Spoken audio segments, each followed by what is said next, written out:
গ্রামের ফুটবল ময়দান, এটার চারিদিকেও খড়িতে ভরপুর। খেলার মাঠটাও দিনকে দিন নষ্ট হতে বসেছে এবং এই রাস্তাটাও ব্যাপক পরিমাণের খড়ি ডাস পড়ে আছে। হাঁটা চলার জন্যও খুব খারাপ।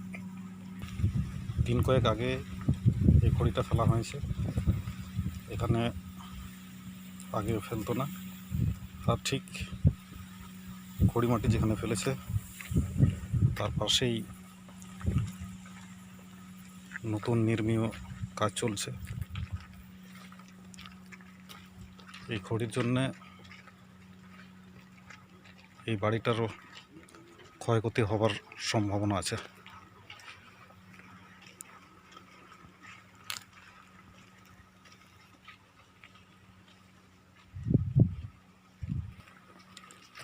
বর্ষার সময় পুরো জল,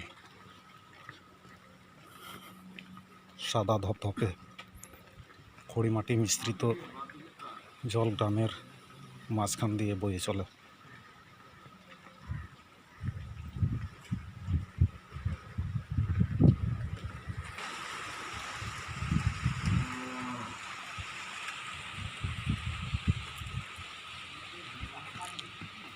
গ্রীষ্মের সময় পুরো ধুলো, এই খড়ি মাটি গ্রামের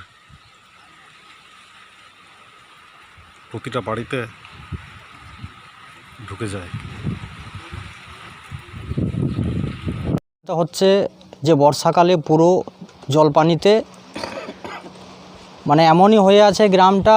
গ্রামের পাশে যে ফ্যাক্টরি বসানো আছে, এই ফ্যাক্টরি মানে পুরো বর্ষার সময়ে পানীয় জলের দিক থেকে পুরো রাস্তা, গ্রামের রাস্তার দিকে মানে যায়, আর পুরো কাদাতে তছমছ হয়ে যায়। মানে আমাদের শিশু বাচ্চাদের কিংবা বড়োদের মানে খুবই অসুবিধা হয়।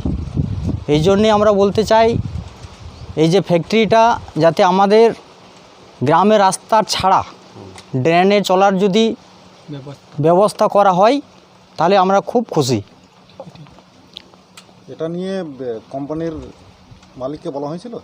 এটা নিয়ে কোম্পানিদের মালিক বলতে এবার আমাদের প্রতিবাদের কোনো মতই তো নেই না। তারপরে আমাদের কথা শুনে না। আমরা যদি বা বলি, কোনো প্রতিবাদ করি। এটা বলা হয়েছিল কোনোদিন? বলা তো হয়েই, আমরা বলেছি, হ্যাঁ, কারণ মন নেয়নি। প্রতিবাদ করেছি কারণ মন নেয়নি। গ্রীষ্মের সময় কী অবস্থা? গ্রীষ্মের সময় এই যে আজকাল দিনে চৈত বৈশাখ দিনে মানে পুরো ধুলো।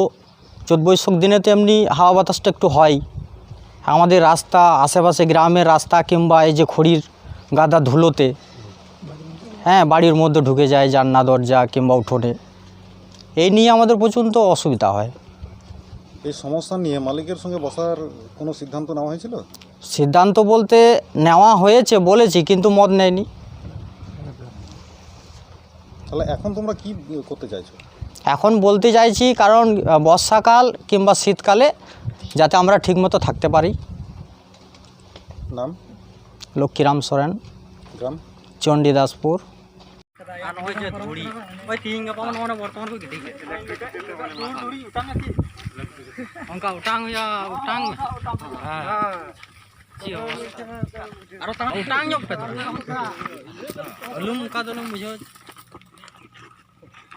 ᱚᱱᱠᱟ ᱫᱷᱩᱲᱤ ᱨᱮ ᱡᱩᱫᱤᱢ ᱛᱟᱦᱮᱱᱟ, ᱦᱳᱭ ᱴᱷᱤᱠ ᱜᱮ ᱛᱟᱦᱮᱱᱟ ᱚᱱᱠᱟ ᱚᱵᱚᱥᱛᱟ᱾ ᱚᱱᱟ ᱰᱨᱮᱱ ᱫᱚ ᱱᱚᱱᱛᱮ ᱠᱷᱚᱱ ᱦᱟᱛᱟᱣ ᱤᱫᱤ ᱢᱮ, ᱡᱟᱛᱮ ᱪᱮᱫ ᱞᱮᱠᱟ ᱰᱨᱮᱱ ᱛᱟᱦᱮᱸ ᱠᱟᱱᱟ ᱟᱨ ᱪᱮᱫ ᱞᱮᱠᱟ ᱰᱨᱮᱱ ᱫᱚ ᱨᱩᱠᱩ ᱱᱚᱥᱴᱚ ᱮᱠবারে ᱫᱟᱜ ᱵᱚᱞᱚᱜ ᱠᱟᱱᱟ ᱚᱲᱟᱜ ᱛᱮ᱾ ᱱᱤᱭᱟᱹ ᱵᱤᱥᱚᱭ ᱨᱮᱱᱟᱜ ᱢᱮᱱ ᱦᱩᱭ ᱞᱮᱱᱟ ᱵᱟᱭ ᱟᱸᱡᱚᱢ